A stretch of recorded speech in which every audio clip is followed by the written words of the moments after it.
So welcome, everyone. I am so glad that you could join us on this first Tech Talks. My name is Amy Connard. I am a board member of Philanos and the chair of the Technology Committee, as well as on the board of Spirit of St. Louis Women's Fund and the chair of the Technology Committee. So clearly I have my lane well defined. My background is in IT. I worked in corporate environments for many, many years.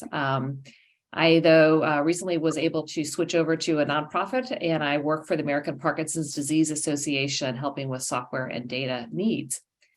It's on my desk. Sorry. So I'm thrilled that if you haven't already, please put your name and the organization you're with in the chat, just so that it'll help us track us a little bit. And I am going to share slides here that we're going to start sharing.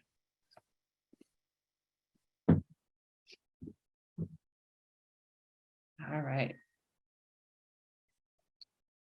So these Tech Talks were initiated after the successful Comms Clubs meetings, which began last year. They've had a great opportunity to share ideas around marketing and communication, and we thought we'd try to do something similar for the technology space. My hope is that these can be forums for sharing lessons learned, what's working, what's not, what people see as challenges, and get ideas from each other to help support the work that's being done in the giving circles. So there we go.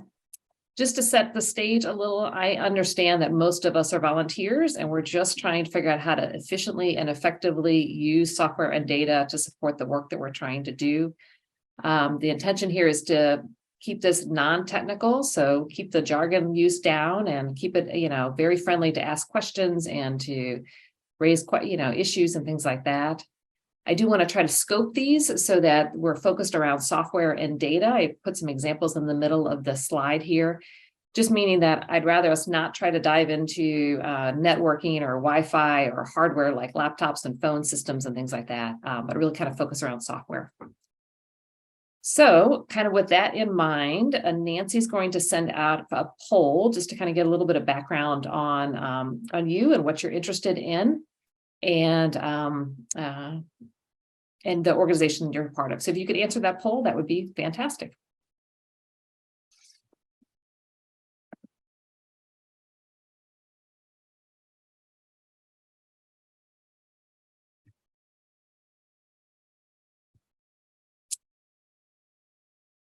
And as you're doing that, I'm going to try to talk at the same time a little bit just about what we're going to intend to do today.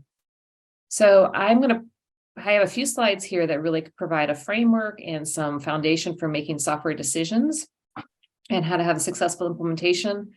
I'm using this as just a generic example to try to help as you go into decisions like this. Take what makes sense, leave what doesn't. Please ask questions, and please offer other sort of questions and recommendations and things like that as I go along too. So, all right.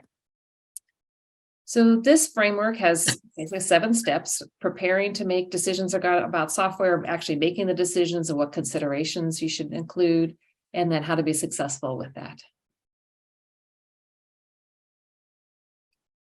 And Nancy, I can't see. Are we pretty good on the poll? We have 89% participation. So excellent. Well done, everyone. I will end that and share the results real quick. Okay. That's great. Yeah, we have about a third of you have a technology committee. That's great. And there's a great deal of interest in, hearing more ideas about specific software practices. There's lots of considerations about using new software or better leveraging your software. So I love all the options there.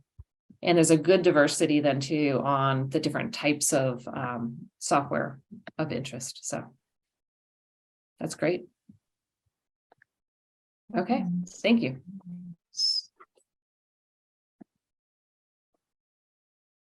So from starting to make software decisions, just as a first principle, I think stakeholders and considering who should be involved in stakeholders is very important. A lot of people, let's see here. Okay. Okay. A lot of people will be interested in what you're doing. A lot of people feel that they need to be included and want to know kind of the progress and want to know what considerations you're making for things. So I recommend just casting this net as wide as possible. If nothing else, then to just commit to providing updates and status and things like that to folks so that they feel that they are informed as you go through the process.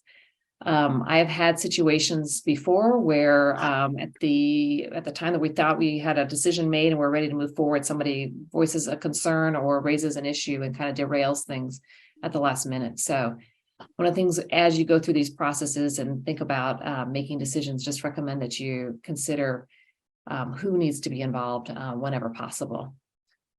So has anyone had, been tripped up by this or have found that they had stakeholders that they needed to include that might be outside of what you would normally consider?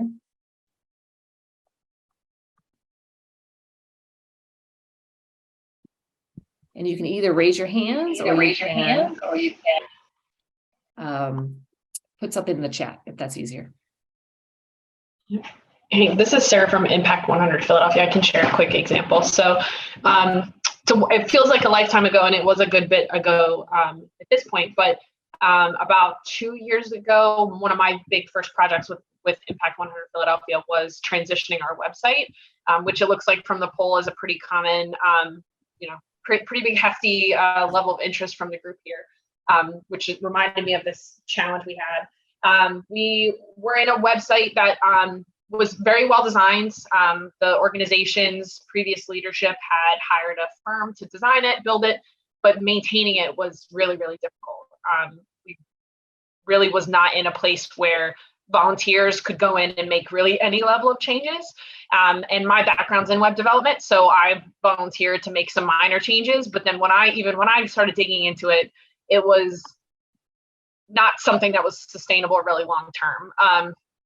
So we ended up going through this, talking to stakeholders, which did include paid staff, other volunteers, the board, as well as from our perspective, volunteers is really the entire organization with a few exceptions. But our partners included our own committees, other committees in the group, as well as our nonprofits that were our grantees or applicants, just to make sure that they could find the information they wanted. So very similarly to how Philanos has reimagined their website, we went through a very similar process and really started from scratch. But talking to all of our stakeholders was really important to make sure that everybody was comfortable and made sure that they were not going to lose anything, their content wasn't going to get deleted. If anything, it was going to be easier to find, and really just give them that peace of mind, so that derailment or at least second guessing of what our best practices or our communications and marketing expertise could afford them just to kind of be able to just stay in the informed space and not necessarily feel like they were out of the loop from an update perspective. Great, thank you, Sarah. Anybody else have any suggestions or best practices or things to add for this?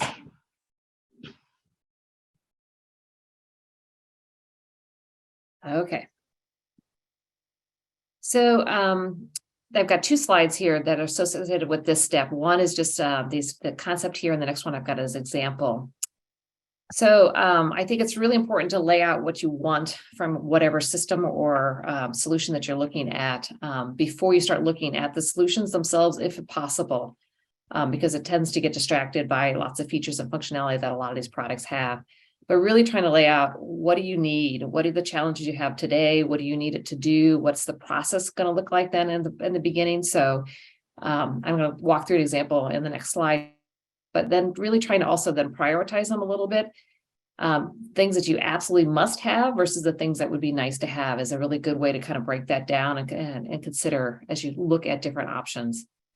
And then I want to emphasize that sometimes even going through this step, you may find that things are bad, but maybe moving forward is not going to make it that much easier. So, so to make sure that you really want to move forward after this point. Okay.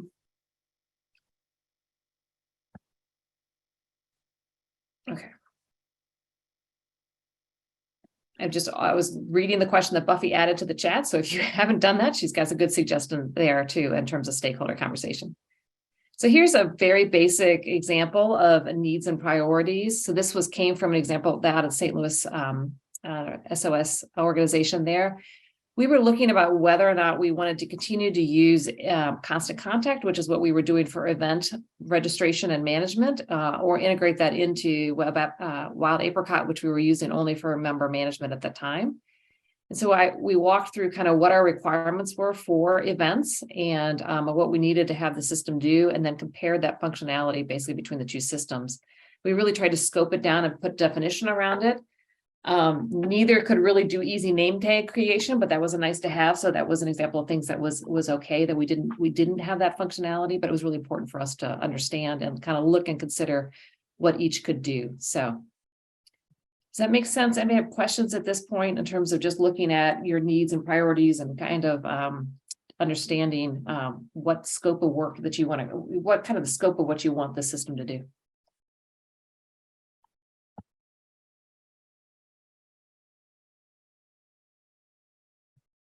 All right. So options. So the first one I want to just emphasize over and over again, Philanos has got this great connections with all these affiliates. So ask each other, right? We have an online forum on our website if that's helpful, or reach out to anybody on the board, or reach out to anybody that you see in here and ask questions about what they're doing, because I think we can learn a lot from each other and what's worked well from each other. There are other websites. I've got some listed here, and I think this deck is going to go out of this presentation with links that can give you some suggestions on other software options that are out there. A lot of the software products at this point will give you free demos or give you free examples and things like that. So take advantage of that, although don't get too bogged down in it.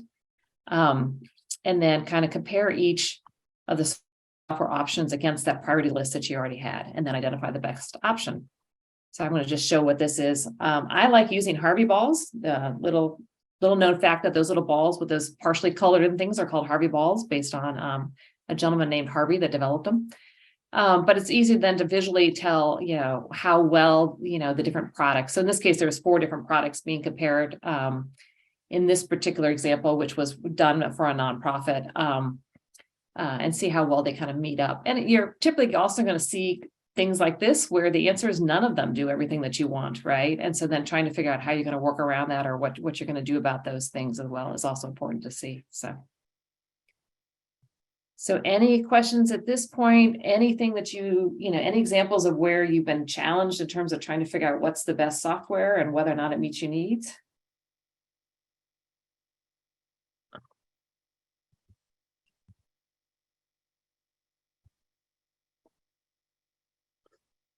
Yeah, Louise, do you want to go ahead? Yes, when I've seen demonstrations, the presenters always make it look so easy and seamless. Mhm. But then when the rubber hits the road and we begin to implement it, it can be very time consuming, and we may encounter some surprises. Is there any way can you offer us any suggestions for how to get a grasp on the challenges ahead? Yeah, those sales guys are really good. Yes. Guys too, but Yes. the sales guys are really, Gals, really good. yeah. Right. And so I think the best thing I do in terms of that is to try to really make sure that those requirements that you've got are very well defined. And so part of that should be how easy it is to do some of those things, and force them to demonstrate those things in their demos to you. So if, for example, if you know you're going to have 2 separate systems, you're going to have one system to do members, and you're going to have one system to do your emails and things like that, make them show how well you can import things and push things from one to the other. Because oftentimes that type of data transfers or that type of integration is what, is one of the biggest challenges. And they say, oh yeah, we do that, it's super easy, but then it's not. Mhm. So yeah, I think if you can force the software vendors to demonstrate as specific as possible about what you think is going to have to do, that helps. Any other suggestions on that? Yeah, that's a great point, Amy. I think another piece of it too is a delineation between something that's out of the box versus a configuration and a customization. So something that's very normal, like importing importing an email, that then could be sent out to a list of people in your system versus using a template in the tool to build an email versus something where you have to know HTML to like code an email from scratch. Very different levels of skill and knowledge to be able to do all of those things, and going into those vendor meetings, kind of having the prioritization of your core functionality you want to have the system do at the end of the day, I think would definitely be something you would want to share with all your vendors you're considering, just to make sure that they know what your expectations are, and then they can come to the meeting prepared to make the best use of everybody's time. Thank you. Other suggestions or questions or, you know, And one of the challenges I've had with Salesforce is it requires a lot of add-ons to do some of the things that we need to do. So we didn't know that in the beginning, which is fine because we received it as a gift, really. So we're happy to have it. But we're finding that some of the things we need to do require add-ons. So I would suggest that asking in advance, you know, will that require an add-on with an additional cost? We're finding workarounds, but it's been a challenge for us. no, great point. This is Renee Gordon from the Baltimore Women's Giving Circle, and we encountered the same issue.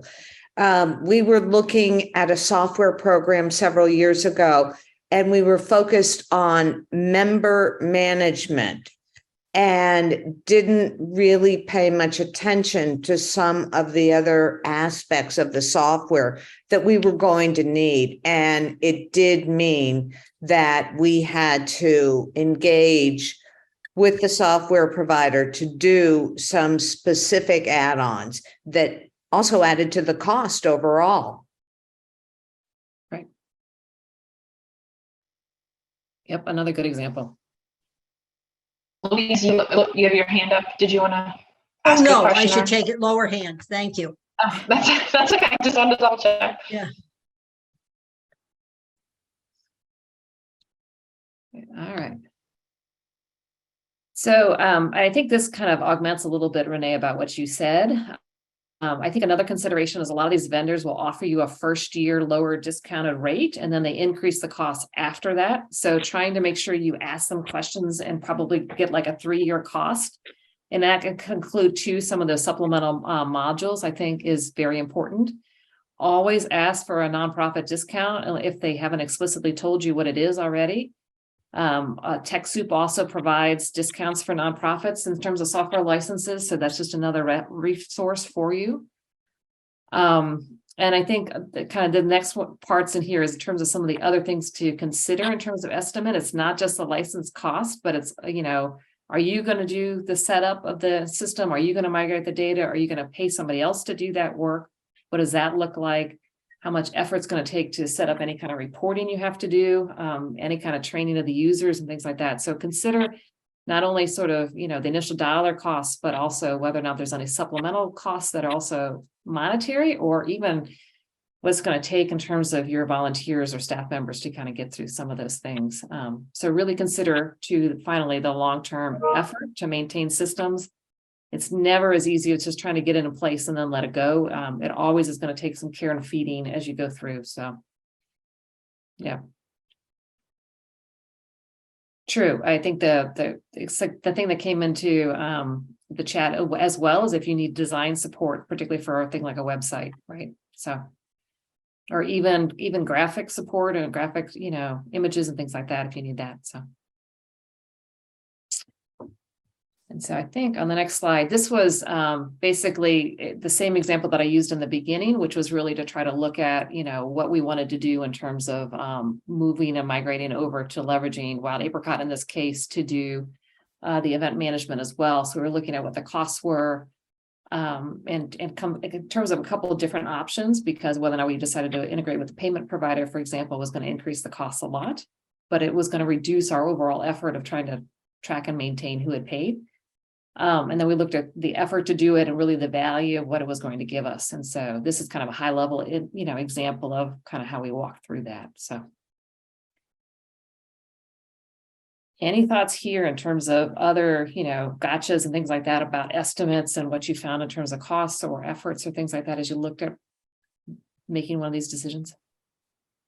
I mean, one of the other challenges that we had was that everyone's working off of different platforms in our organization, and they're mostly working from home. So a lot of times we've had to troubleshoot them being able to access reports or access even just emails sent out of Salesforce, because it doesn't send directly, it sends through a channel that sometimes gets blocked. So we've had challenges with just integration with the technologies of everybody else working.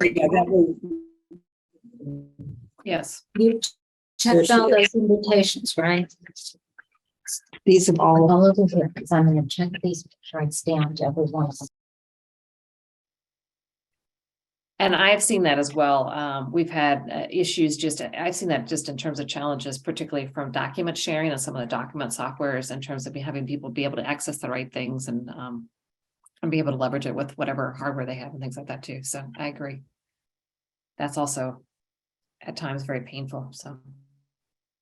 This is Kim Fry from Impact Giving. So I'll just add that we use a donor management system, which is largely great, but we were constantly getting our emails blocked. So we actually now use a separate system for emails, which of course is adding on costs, and you can't really integrate very well back in.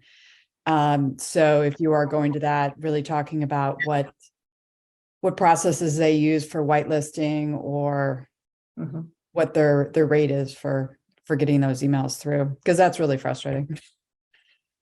Sure, you all appreciate it. No, I actually I have a similar example of a nonprofit that I've done some volunteering work with that has that problem all the time. So even just their normal recurring emails get sent to the spam list a lot. So, and it's very frustrating. So, yeah. One piece of this cost too, the value is to consider is the cost of doing nothing.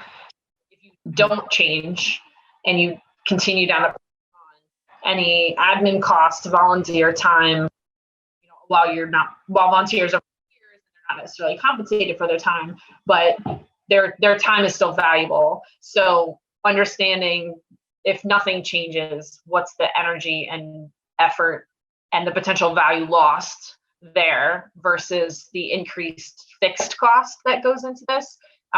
You get all of your volunteers get that time back to do something else that might be more valuable to the organization. And that's a big thing that we're currently, myself and my co-chair at Impact 100 are talking through now with different groups, like balancing the pros and cons of not just the software and the technology improvements that we're advocating for, but freeing up the same resources that might be stuck in a very manual, exhausting process that could be doing something that's more value add to the organization. One solution we found that seems to be working for us now is Google. We use Google, it's free. Everyone could download a Google account. So our executive team, which is about 23 members, has all downloaded a Google account. We can share documents easily that way, as well as emails, and it's free. So even though we have Salesforce and we have some fancier technology, we found it's just easier and free. Yeah. Louise, did you want to add anything? Yes, I wanted to, incidentally, I'm from Impact 100, Garden State, New Jersey. And I wanted to follow up on ways to avoid emails just going into recipients' spam.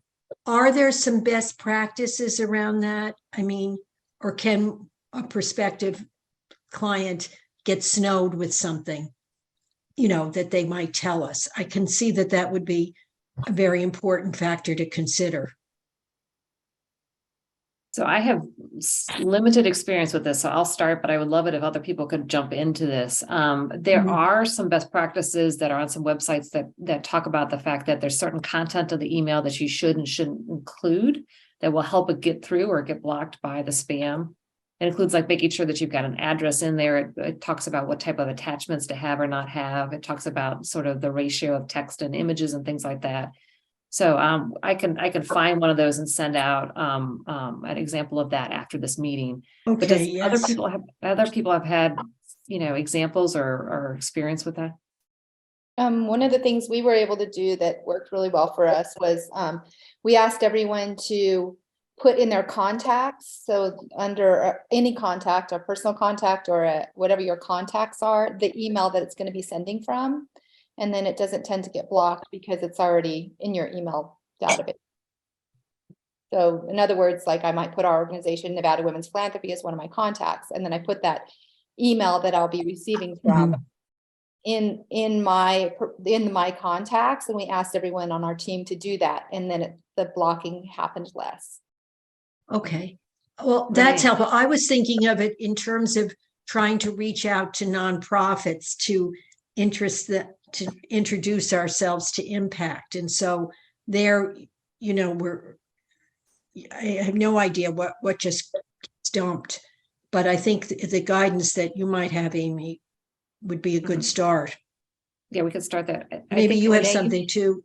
Yeah. From Nevada. One of the things that we did is I don't put attachments because the attachments tend to block. So whatever, I try to put most of the content pretty easily within the email itself because attachments tend to get blocked. Good. Renee, you're on mute. So unmute and then. Sorry.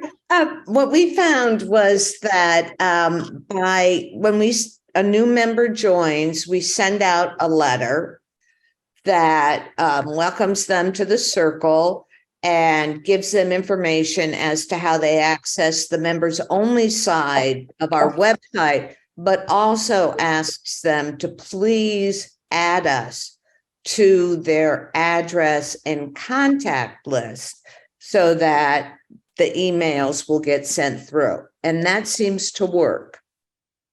That's great. One other thing we've done is we have a database of 340 organizations in our area that we send out. Yeah, that we send out. And I try to keep that database up to date with not just their info at address, not just their basic address, but the address of the president or someone within that organization that is maybe is working on their grants. So I do try really hard whenever I talk to those nonprofits to say who's best for us to reach out to and keep that database up to date. So it's not just going to their bulk email, it's going to a specific person. Molly, you've got your hand raised. Yes, I was just going to add in that one of the things we do, I'm with Impact 100 Sonoma, and we use wild apricot for pretty much everything. But when we send out invitations and other communications to members, one of the things that we're careful with is our subject lines on the emails.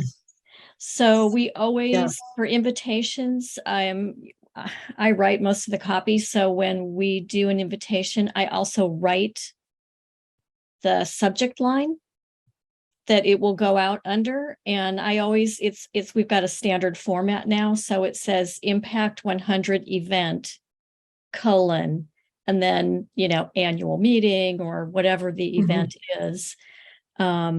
So that it's got a consistent format to it. So I think it's more likely for, for members to spot what the emails are. And also they don't sound, that's not written so that it's spammy. So that was just my only subject lines can help too. No, that's great. I agree with that.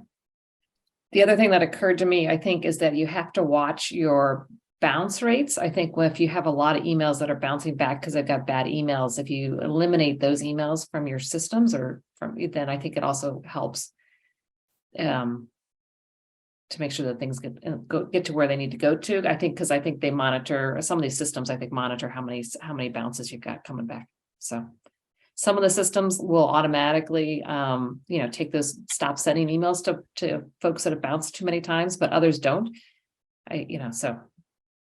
I've taken that bounce list and just, sometimes it's like 20, 30 or something. It's not too hard for me to send it to do a quick call and say, hey, we're funders, so they like taking our calls.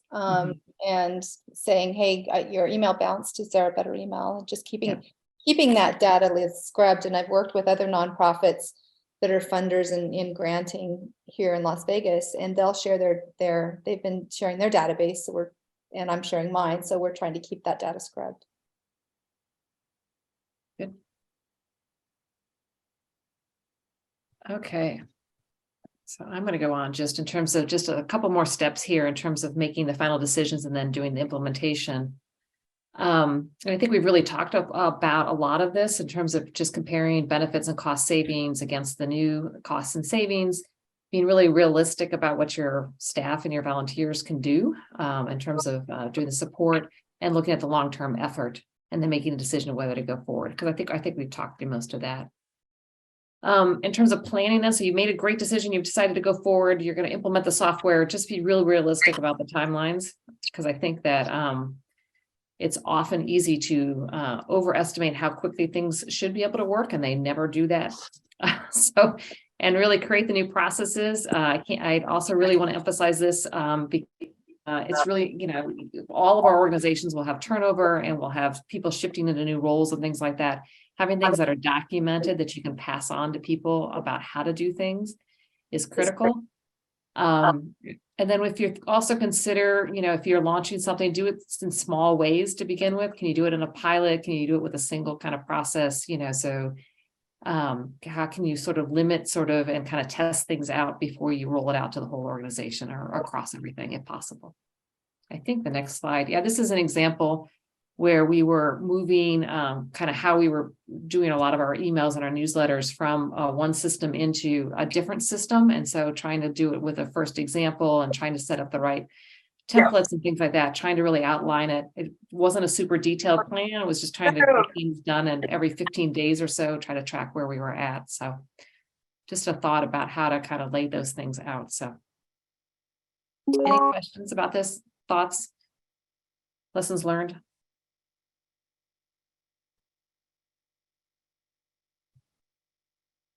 Allow plenty of time. Yeah.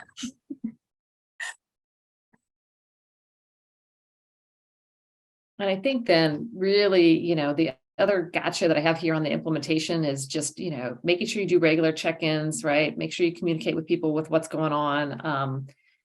Nobody likes to be surprised when all of a sudden their links don't work, things like that. So, and know that there's always going to be bad data. I don't care how clean you think the data is or how good it is in the current system. I've never not run into an issue trying to move data from one system to the other. So there's always trips up there that often cause some of that longer periods of time. And then make sure you recognize and celebrate everybody that helped and supported the effort and got through it. So, and then don't really sit back completely then and, eat your bonbons while watching TV and things like that, but just try to make sure that the system's being used as you expect to, kind of keep an eye on it at least for 6 months afterwards. So this is the other recommendation there.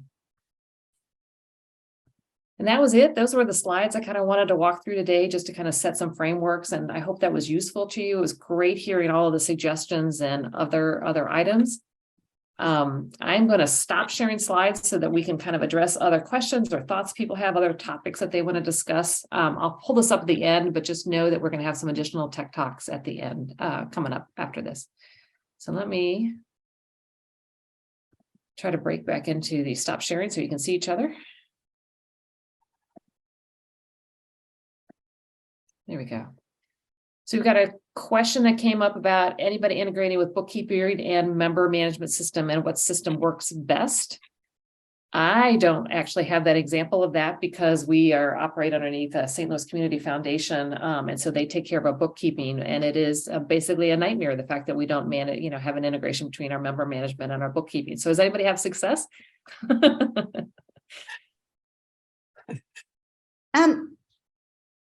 I think that we do. On Baltimore Women's Giving Circle, we use Member Leap. And through Member Leap, we're able to do member management, and we keep track of all of our expenses, the invoicing of members for renewals.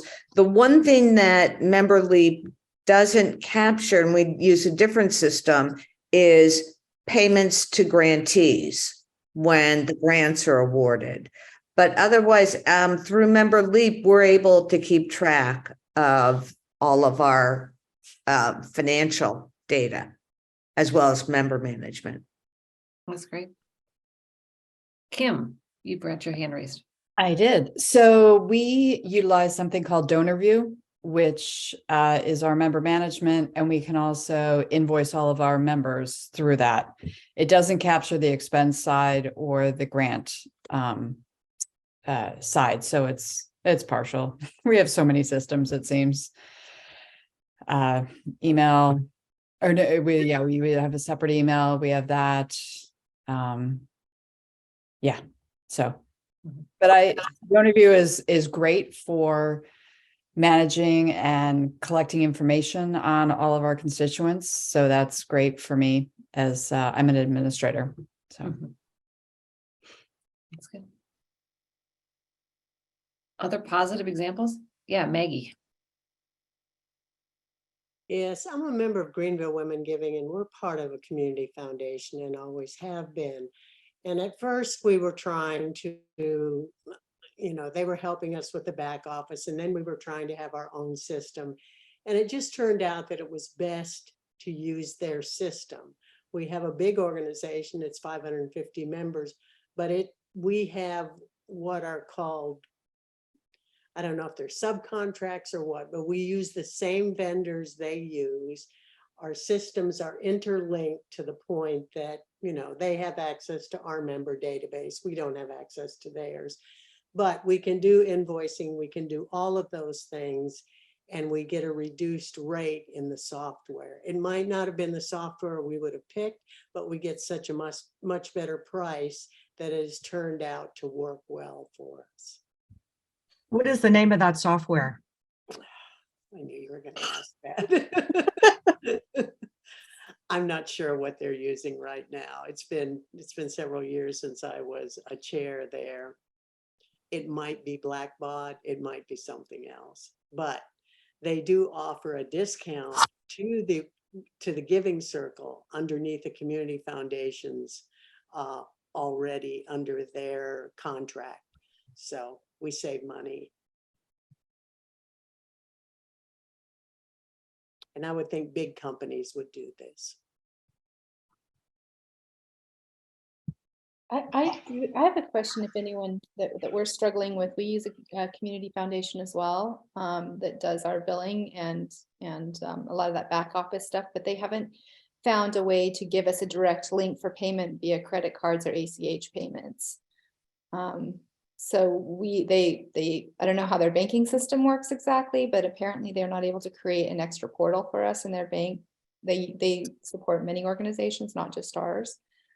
So we're struggling with how to do direct payments for ACH and credit card payments. Yeah, Eliza, do you have a response? Yeah, you can layer over something like Grapevine, which is the, but don't write it down. Because, only because they're newish, and we have been using them this year, and we've had trouble integrating Grapevine with our community foundation. And we suspect it's because our community foundation does not, their database system. That's why I asked you from Greenville what the system is that your foundation uses. That we know that our foundation, which is the Brooklyn Community Foundation, is unhappy with their software. So we're not going to take that on. But the only reason I mentioned Grapevine is that you might be able to work through Grapevine with your community foundation better than we could with ours. We're actually looking now to Wild Apricot to see if that would be better integrated. But just layering over another data, another source, you can do any kind of payment you want through Grapevine, because they themselves are a not-for-profit. Yeah, I just want to add too that we had a problem with our community foundation moving to a program that didn't work, that we didn't like. It wasn't, it wouldn't allow us to specify the actual amount. You had to write it in, and we thought, no, this is going to be bad news. So our treasurer ended up working with our website person. And anyway, we use Stripe now, and that seems to have worked really well. And if you'd like, I'd be happy to put you in touch with our treasurer, because she knows far more about the integration with our community foundation, process. But so far, it's been working really well, and for both credit card and ACH payments. Thank you. Yeah, the St.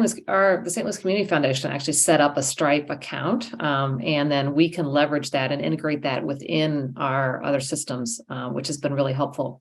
So then all the payments get sort of recorded both places. So that's one of the positives in terms of what they've been able to provide us. So, any other questions or comments on that series? And did you have something you wanted to add?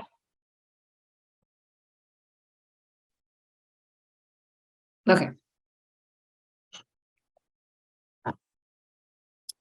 All right, I've been watching. There's been a great amount of info going back and forth on the chats. I don't know if there was a previous more open question, but I'm going to take the one that just came through, which is about basically reporting and metrics, retention rates, participation rates, and things like that.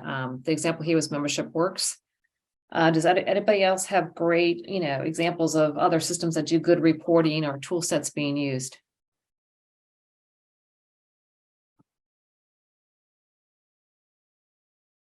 I'll say that we do use Wild Apricot in Spirit St. Louis Women's Fund, and I think we've put some customized fields in that allow us to do some of these things about, particularly about retention rates, because it doesn't do that out of the box real well.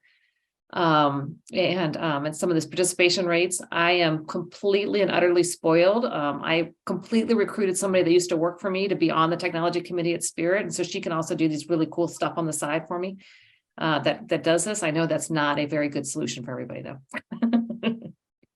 We have the same thing at Baltimore Women's Giving Circle, where we can run customized reports and you input the criteria, but it's not automatic. Somebody actually has to input the criteria in order to run a custom report.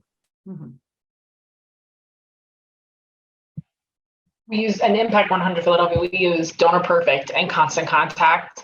And while the systems are integrated from an email sync perspective, retention rates, event participation rates, all manual. And that would be a big win from my perspective to streamline all of this. One challenge that I've seen from being newer to the organization, because I've only been volunteering with them for maybe 3 years now, is our stakeholders collectively are comfortable with the way that it is. And coming from the technology process improvement background, that befuddles me, but just trying to find, small wins to kind of, I guess, get their buy-in to maybe do one of these bigger changes and bigger process improvements. So it's and not just having the transparency. Like if they want a retention rate report, it's going to take us 3 working hours or a week because we are volunteers and that sort of thing. So just being transparent with the ask and how difficult it is has been big to try to highlight how big of a challenge that is that they probably should want to try to solve.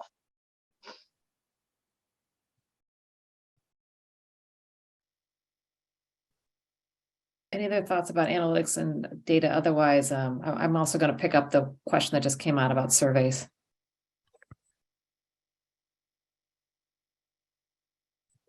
Okay. So some of the software products will allow you to do polls as opposed to surveys, right? But it can achieve a lot of the same results. Clearly Zoom does, as we just had that example. I've seen Google Forms used with some limited and some problematic, issues. What we've done in terms of balloting, which actually came out of a recommendation from Philanos, was we use a product called Election Buddy, which has been wildly successful for Spirit St. Louis Women's Fund, because it just basically sends out a unique link, so people don't have to have a username and password, but it will only allow them to vote one time. It's $20 per election. And allows you to do all different types of ways that people can do voting and things like that and polls. So I just want to offer that one up. So as well.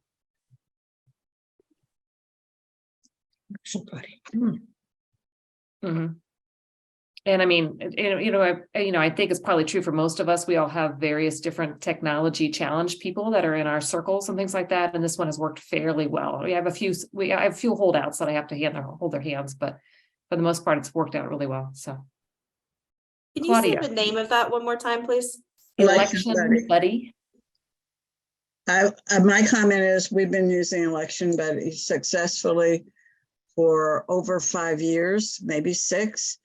And the last 4 years have been 100% online Election Buddy. It's worked.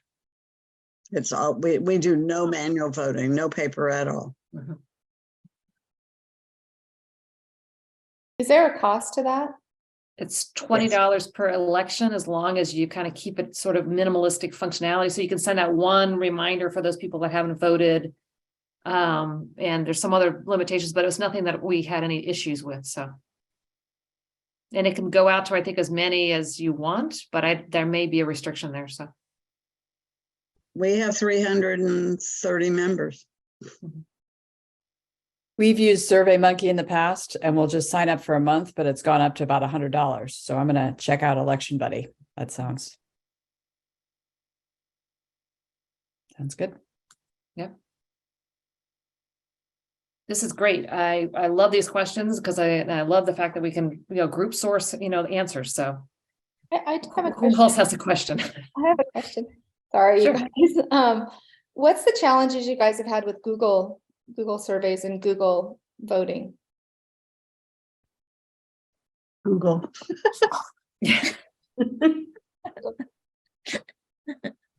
Google's a love-hate relationship. Nancy, do you want to expand upon that a little bit? What have you seen in terms of issues? Well, we have, like you were saying earlier, Google's free for nonprofits. So we, back, years ago, got a Google for its now workspace. And so you get emails and you get, Google Forms and Drive. And so it is very helpful, very, the value for a nonprofit organization is huge. But you get into things and things just work. And then I find like Drive, giving permissions at the top level, and then you share a file and everybody who's in that folder, somebody can't have access to it. And so there's little levels of frustration, but I think overall the nonprofit value is huge. And you have Drive, you have photos, you have Gmail, forms, there's lots of, and there's the abilities to collaborate are good. I mean, I'm using Google Calendar to keep track of everyone's need. Like I was trying to find what everyone needs to do. So each committee has their own calendar now that I can view as the president and keep track of who's doing what always and then tack reminders. I'm finding it useful, but we've only been using it about 6 months. So I'm wondering what challenge I might find it forward. I would love to find a good option for Doodle. Doodle does well, but it's, does anybody have a paid version? There's so many ads on it anymore that I find the people that I send it to struggle. They, the ads take over, a video's playing, they don't see, the time zone, and that there's several pages of options. And I don't know whether a paid subscription would help that, but trying to coordinate everybody's calendars that's a tough one.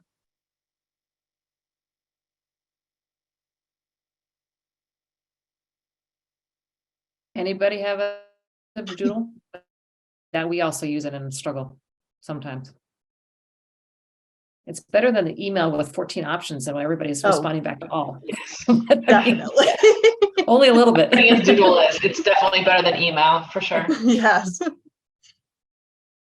I mean, the Google seems to be working for us in terms of calendaring. I can put tasks to different committee members. As long as they watch it, then it works.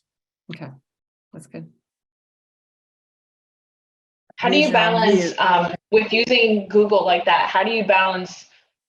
Is that with like paid staff where you know they're 100% dedicated to you during certain times, or is that with volunteers as well?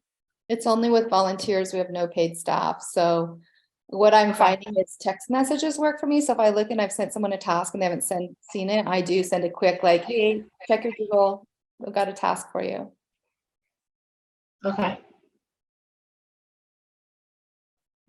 But I have it set up so I can see everyone's calendar and when everything's due. And I have it set up with me to send reminders to look at your calendar. And I set it up on an annual basis. So what happens usually on January 1st happens every January 1st. So I just do it as a repeat on the calendar, and every year it's going to skip and I don't have to keep recreating the calendar and the tasks every year. Right. Yeah,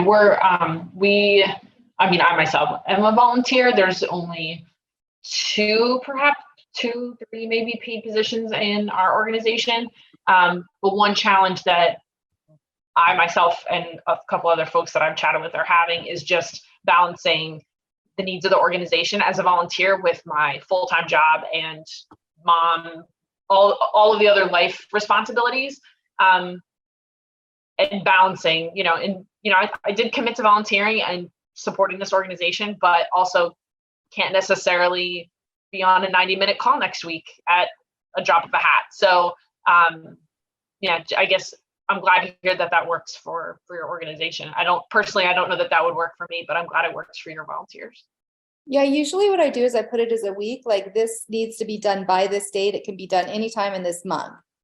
So do it anytime at your leisure. It has to be done by this date. And then as it gets closer, we will have check-ins. But the biggest challenge I have as a president of the organization is everyone is no one's paid. So I do have to be flexible. I do have to give them time. And if they can't get to it, it's still my responsibility. So I want to ask a quick question that came through chat. Louise, I see there's your hands up, but hang on just a second. There was a question about if anybody uses Squarespace for their website. Does anybody use that? I do not. We do not here. We do. And I answered Kim on the private chat, just that Squarespace is not as intuitive as other platforms, and it doesn't play as nicely with Google Forms as it used to. So whereas if you used, for instance, if you wanted someone to fill out a form, like a member contact form that was on a little toggle on your website, and then it goes to a Google Doc, it used to create a spreadsheet. Now they resist creating the spreadsheet. Something's happening with Squarespace where they're tightening things up, and it's not as easy. We don't find it as easy to work with, so we're migrating off of Squarespace. So what are others of you using? Is it like WordPress and mainly WordPress? WordPress. We moved off of WordPress in December and moved on to Wild Apricot's website functionality because WordPress was too challenging for our volunteers to keep up. We're on Wild Apricot for payments also. Does anybody use Wild Apricot for data storage or document storage? We use Box, which is like Dropbox, but a alternative. Thank you. All right, I Louise, noticed I want that several people have mentioned Wix, W-I-X. Mhm. Has that been good?